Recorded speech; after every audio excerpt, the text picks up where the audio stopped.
ادھر ہم یثرب میں سید عالم کا انتظار کر رہے تھے۔ روز یثرب کے لوگ سارا دن انتظار کرتے اور منتظر آنکھوں اور دلوں کے ساتھ شام کو واپس آ جاتے۔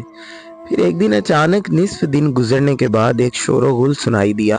نئے شہر میں اپنا قدم رکھتے ہی آپ کو یہ خطرہ لاحق تھا کہ شہر تقسیم نہ ہو جائے۔ ایسا اس لیے تھا کہ ہر طرف سے ان لوگوں کی آوازیں آ رہی تھی جو آپ کو اپنے ہاں قیام کی دعوت دے رہے تھے۔ سب کی سب دعوتیں مکمل فیاضی اور سخاوت کی علامت بھی تو نہ تھی۔ ایک اہم مہمان اپنے میزبان کو بڑی اہمیت دیتا ہے اور وہ میزبان کی خاطر و مدارت کا اسیر ہو کے رہ جاتا ہے۔ منافق عبداللہ بن ابی سب سے زیادہ اصرار کر رہا تھا۔ اس نے تو پیغمبر خدا کی اونٹنی کی مہار بھی تھام لی تھی۔ وہ رسول اللہ کو ساتھ لے جانے میں کامیاب ہو کر اپنے مقاصد پورے کرنے کا خواہش مند تھا۔ اس نے حضور صلی اللہ علیہ وآلہ وسلم سے کہا، مدینہ میں میرے پاس سب سے اچھا گھر ہے، میرے پاس باغات ہیں، میرا دسترخوان بڑا وسیع ہے، آپ میرے ہاں قیام فرمائیں۔ یہ بڑا نازک مقام تھا۔ خطرہ اس بات کا تھا کہ کسی ایک حصے کے کسی شخص کو خوش کرتے وقت آپ ایک دوسرے شخص کا انکار فرما کر اسے ناراض نہ کر دیں۔ مگر میرا ذاتی تجربہ یہ ہے کہ بڑے بڑے مشکل لوگ بھی بعض اوقات بڑے آسان حل تلاش کر لیتے ہیں۔ پیغمبر خدا نے جب اپنی اونٹنی قصوہ کی گردن پر تھپکی دی، اس وقت میں نے آپ کی آنکھوں میں خاص چمک دیکھی۔ آپ نے فرمایا، اتنے سارے لوگوں کی طرف سے قیام کی جو دعوت مجھے مل رہی ہے، اس میں سے کسی ایک کا انتخاب میرے لیے مشکل نظر آ رہا ہے، تاہم میں اپنی اونٹنی قصوہ پر چھوڑتا ہوں کہ اس کا فیصلہ یہ کرے، اس لیے کہ سفر کے دوران اس نے میرا ساتھ دیا ہے۔ قصوہ نے جگالی کرتے ہوئے ایک لمحے کے لیے غور و فکر کیا۔ رسول اللہ نے چابک کا اشارہ کیا۔ یوں ایک تجسس ختم ہو کر ایک نیا تجسس شروع ہو گیا۔ سید عالم نے اعلان فرمایا، میری اونٹنی جہاں جا کر ٹھہرے گی میں وہیں قیام کروں گا اور وہاں میں ایک مسجد تعمیر کروں گا۔ پھر حضور قصوہ سے اتر گئے، اس کی پشت پر اسے پیار کیا اور اسے اس کی مرضی پر چھوڑ دیا گیا۔ پیغمبر خدا نے اپنی زندگی کا ایک نہایت اہم فیصلہ ایک جانور پر چھوڑ دیا تھا۔ ہم اس وقت یہ نہ سمجھ پائے کہ قصوہ نہ صرف ہماری اس آبادی سے واقف تھی بلکہ اسے یہ بھی علم تھا کہ اس دنیا سے رخصت فرما کر جانے کے بعد گنبد خضرا کہاں پر ہوگا۔ قصوہ کچھ فاصلے طے کرتی ہوئی آگے بڑھی، پھر ایک مقام پر جا کر ٹھہر گئی تھی، مگر یہاں تو اس نے محض پاؤں گھسیٹے تھے۔ پھر ارد گرد سونگا تھا، ایک درخت کا پتا بھی کھایا، ایک قدم پیچھے ہٹی اور پھر چل پڑی۔ ہم تجسس بھرے سانسوں کے ساتھ پھر اونٹنی کے پیچھے چل پڑے۔ میں نے منافق کو یہ کہتے ہوئے سنا، یہ شخص تو مجھ سے کہیں زیادہ دانا و بینا ہے، اونٹنی کے انتخاب پر بھلا کون ناراض ہو سکے گا۔ قصوہ کے 2 قدموں کے برابر میں 4 قدم چل کر جا رہا تھا۔ ہر اونٹ کے حرکتے کی مانند اپنے دن یاد کیے جاتے ہیں۔ مجھے یقین تھا کہ میں نے بھی ایک روز اس اونٹنی کو یاد کرنا ہے۔ زمانے گزر جانے کے بعد جب سکندر اعظم کے جنگی گھوڑے دوسری فالس اور روما کے سینٹر کیلی گولا کا گھوڑا انسیٹائٹس بلا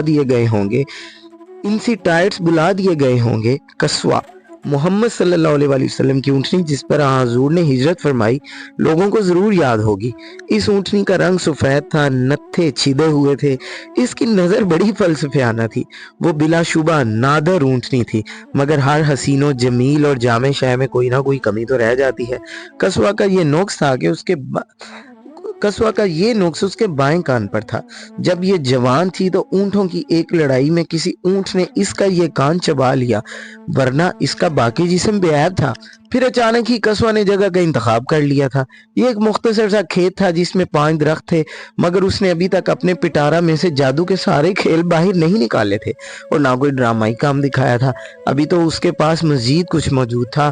وہ جھکی، گھٹنوں کو سکیڑا، پھر سیدھے کیے، مڑی، اس جگہ کو سونگا، دم سے تمام مکھیاں اڑائیں، شمال میں یروشلم کی سمت دیکھا، پھر جنوب میں مکہ کی جانب نظر اٹھائی، بلبلاہٹ کی ہلکی سی آواز نکالی، پھر جھک گئی۔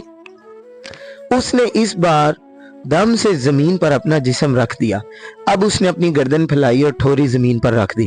اس نے جگہ کا انتخاب کر لیا تھا۔ محمد صلی اللہ علیہ وآلہ وسلم اپنی اونٹنی کے نزدیک کھڑے تھے۔ آپ نے بلند آواز میں فرمایا، میں یہاں قیام کروں گا، یہیں تم لوگ مجھے زیر زمین محو استراحت دیکھو گے۔ میں یہاں اپنی مسجد تعمیر کروں گا۔ تعمیر مسجد کا کام صبح سویرے شروع ہوا تھا۔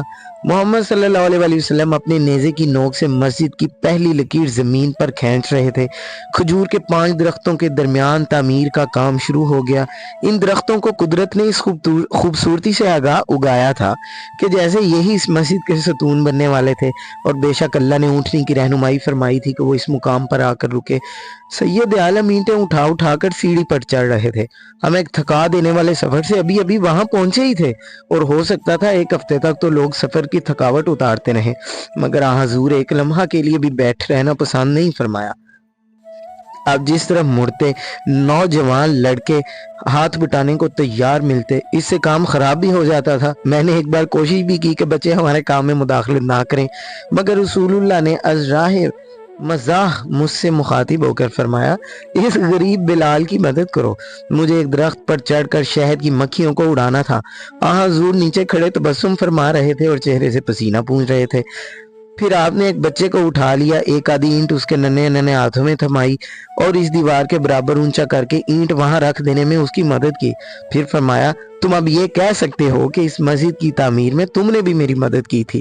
بچہ خوشی خوشی زمین پر دوڑتا گرتا ماں کے پاس چلا گیا۔ اس بچے کے چہرے پر معصوم مسکراہٹ کھیل رہی تھی۔ کوئی بھی حضور کو آرام پر مجبور نہیں کر سکتا تھا، حتیٰ کہ حضرت حمزہ بھی۔ جب پیغمبر خدا کام میں مصروف ہے تو ہمارا پروردگار کہے گا ہم نے کام سے جی چرایا۔ مجھے پورا یقین ہے کہ حضرت جس طرح کام کرتے تھے اس کے لیے آپ کے پاس معقول وجہ تھی، اور وہ یہ کہ ہمیشہ ہمیں یہ تعلیم فرماتے تھے کہ کام عبادت ہے۔ اللہ محنت سے روزی کمانے والے ہاتھوں کو پسند کرتا ہے۔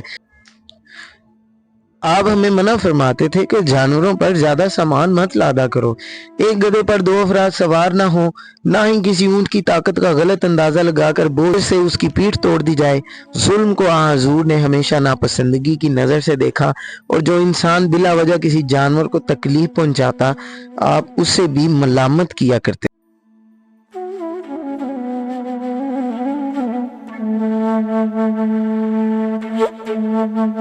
Thank you.